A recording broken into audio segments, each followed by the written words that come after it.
everybody, I just got out of the shower because I am going to show you guys how I style my hair. I got out of the shower like 5 minutes ago. I'm going to take the towel off my hair, and something you guys might be a little surprised to learn is I actually have curly hair. Not only do I have naturally curly hair, but it is incredibly thick, as you will learn throughout this video. First things first, I'm gonna spray some leave-in conditioner for damaged hair. This is by Try Design. I get it at the salon I go to. Just sort of spray it around my head. Alright. I just grab my brush and start from the ends of my hair and work my way up. Once my hair is thoroughly brushed, I'm just going to part it down the center. Once my hair is parted, I'm immediately going to brush my bangs forward. This is crucial if you have bangs because you want the hair follicles facing forward as it dries and sets. So now my hair is all brushed out, but it's still sopping wet because I just got out of the shower. So I'm gonna let it air dry for probably 20 to 30 minutes. I'll lift up the back sections to try and get some air in there. Because the bangs are a lot less dense of hair, they dry a lot faster. So past brushing them forward like this, I use this little Velcro roller to sort of help shape them. Once I start noticing my bangs getting a little bit dry, I add this in. But I don't leave it in for too long because I don't want my bangs to be this complete round shape. I just want them slightly rounded, if that makes sense. I'm gonna let my hair sit and I will see you guys in 30. Okay, so it's been a little while, maybe more so 15 minutes, and I can feel the ends of my hair getting a little bit more dry. So I'm gonna go in with a regular blow dryer and just loosely blow dry the back to try and get some of the moisture out. You can pause in the middle of blow drying to brush your hair out and make sure that your hair isn't getting too tangled. Now that my hair is roughly blow dried, it's still a bit damp, but a lot more dry than before.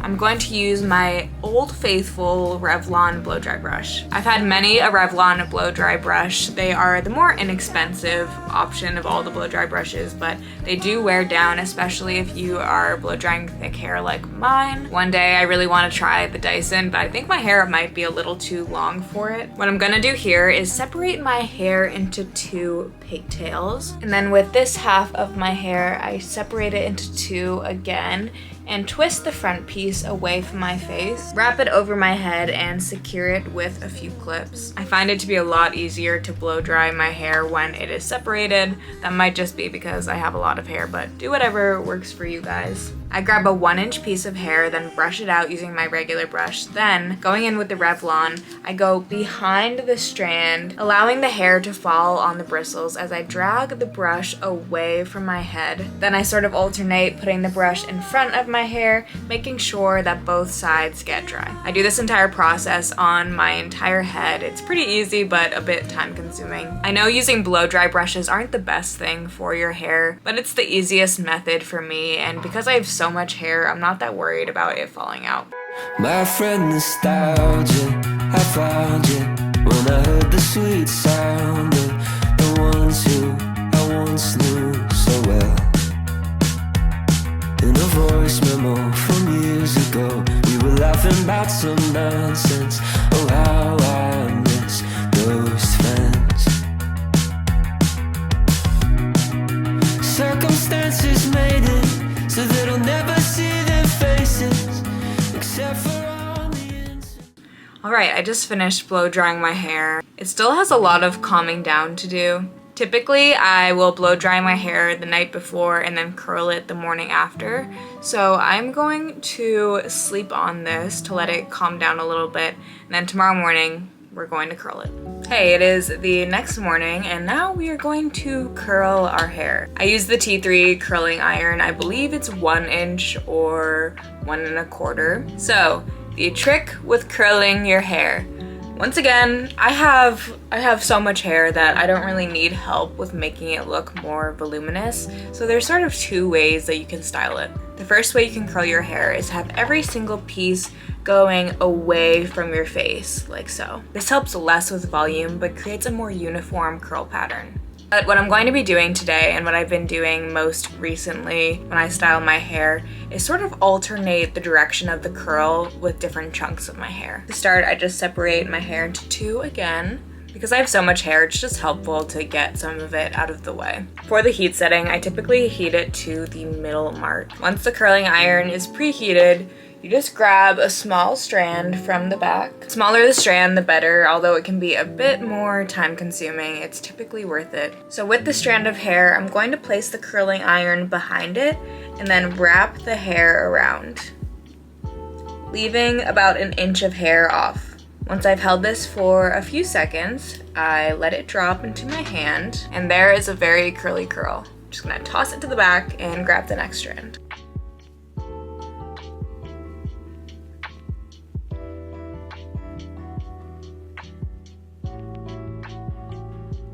Once I've done a couple of strands in the same direction, I'm going to switch directions of the curl pattern. So instead of placing the curling iron behind the hair, I'm going to place it in front and wrap the hair around it towards my face. The reason I'm alternating curl pattern is to add a bit more volume into my hair. Because the hair isn't being shaped to go all in one direction, it forms less of one solid unified shape and more, I don't know how to say it. Truly, I don't know how to describe it, just trust me.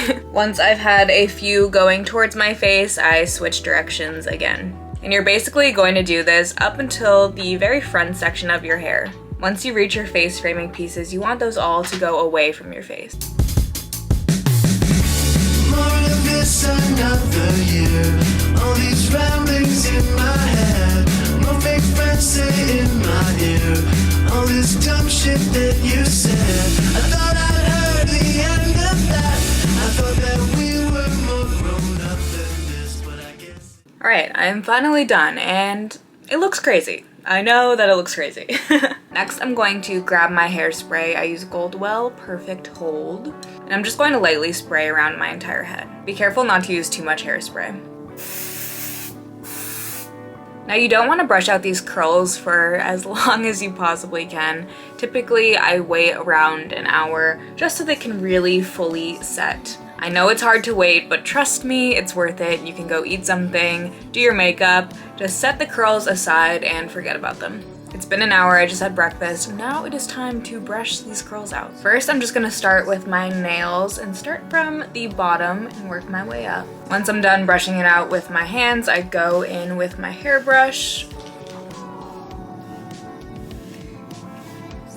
Now we are getting somewhere. It's still gonna be a bit big and crazy the first day that you curl it, but I want this to last me for at least 4 days, so I don't really mind. Once it's been thoroughly brushed out, I go in with a hair oil. This one is from the brand Fur. It smells so amazing. Only do this if you have dry hair. Because my hair is bleached, it could use all the moisture it can get. So I just rub it on the ends of my hair and lightly drag my fingers through it. I only use this on the driest parts of my hair, so I just work it into the ends to give it more of a shiny sheen. And that is how I do my hair. It's a bit of a long process, but I think it's worth it because it looks so beautiful and lasts me like half a week. If you have any questions, feel free to leave them down below. I'll also have all the products listed in my description. And if you're new here, please subscribe, join the fun. And that is the end of the video. Bye, losers.